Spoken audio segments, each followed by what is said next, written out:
Hi there, it's Ron Gula from Gula Tech Adventures, and today in this VC 101 video, we are going to learn how to pitch Gula Tech Adventures. Now, Gula Tech Adventures is a self-funded venture capital fund focusing on cybersecurity investments to protect the nation's cyberspace. We're basically reinvesting the capital that my wife Cindy and I have created through companies like Tenable Network Security and Network Security Wizards, as well as the 10 or so companies that we've invested in that have had exits, as well as the information, wisdom, experience, tips that we've learned all over the past 25 years of being in cyber. Now, reaching Gula Tech Adventures is pretty simple, right? If you know a founder who's worked with us, if you know a venture capital firm, you know a banker, somebody that we trust, even a customer, like if we have a common CISO in common, that's usually the best way to have somebody pitch an idea to us. You can cold connect us on LinkedIn. You can email investor@gula.tech. 99% of the pitches we get this way, we don't end up investing in, usually because there's usually some sort of reason that we don't want to invest or so on. One of the biggest reasons we won't invest is competition. We don't really want to invest in a company in a space that we've already invested in. Now, we list all of our portfolio companies on our website at gula.tech/portfolio. And now sometimes you might look and say, hey, these two companies cross packets, these two companies are cloud companies and so on. We don't mind investing in different ways to solve the same problem, because one of the things we've learned over the past 25 years or so is that there's no one size fits all. There's no one way to solve some sort of cyber problem. And the market often chooses maybe the second best, but maybe most efficient solution that's out there. So we're always interested in new ways to solve the same thing. But if you've seen our other videos in the VC 101 channel, which you should be looking at before you pitch us, you've seen our video called 5% Better Cybersecurity Products. That's exactly the type of company that we're not going to invest in.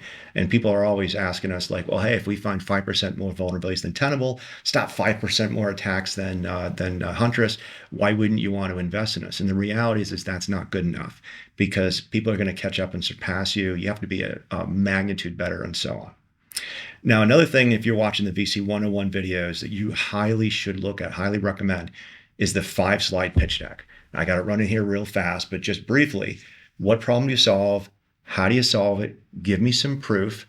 What's your ask? What are you going to do with the money? And then what's your vision of success?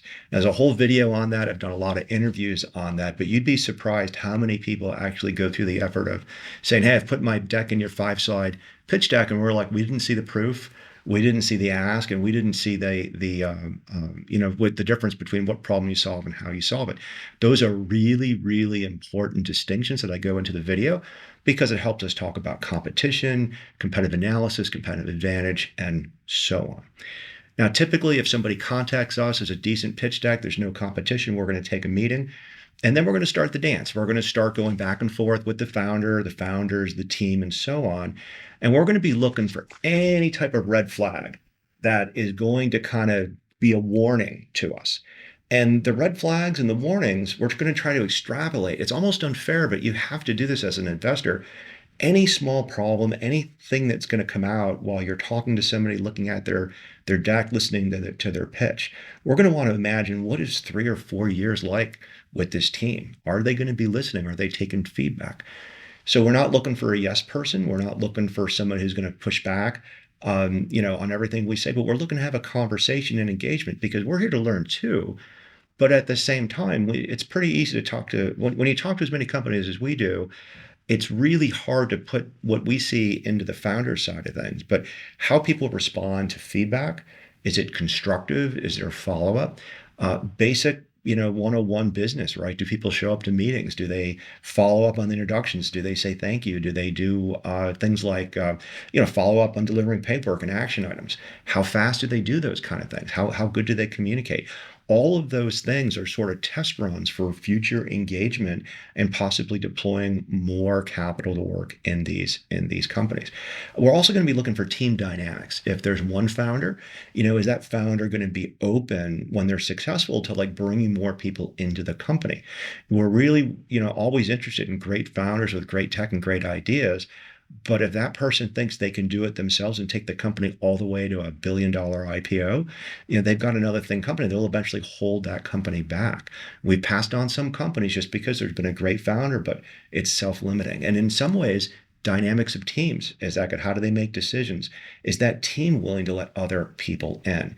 One of the biggest things we've seen that for successful companies, the companies of ours that really, really stand out, is companies that delegate responsibility and have the trust to bring other people in who are smarter than them.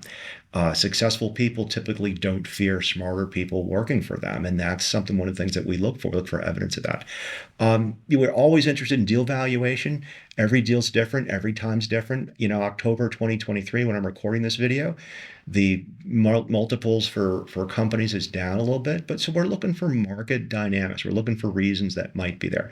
Now, if all that's good, we're going to do a couple things. We're going to want to test the product. I actually test a lot of the products that we do. I run them every day, and how the product installs, how the product works, how the company and the founders and the tech support people respond to my feedback is actually a really interesting process that we go through, right? Did they try to hide some bugs? Did they work overnight to fix the bugs? Both of those, by the way, are not the right answer, right? If someone's just working real hard to show they're responsive, that's not a sustainable thing. But we have an adult conversation about what those products are doing and how they go on. And, if I suggest a bunch of feedback and it takes a company off their mission, that's a great time to show us, like, no, we're focused on this market.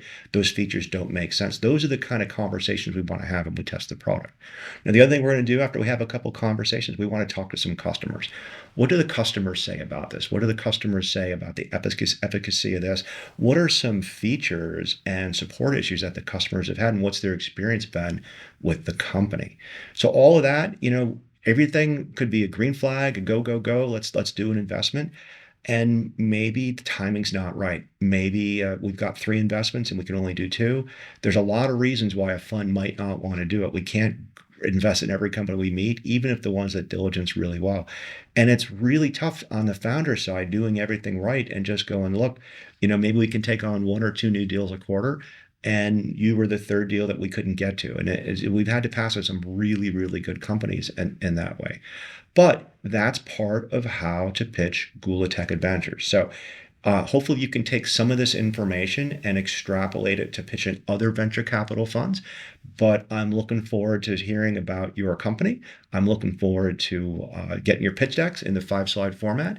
And I wish you luck creating the next great cybersecurity company. I'm Ron Gula. Thanks for watching this VC 101 video.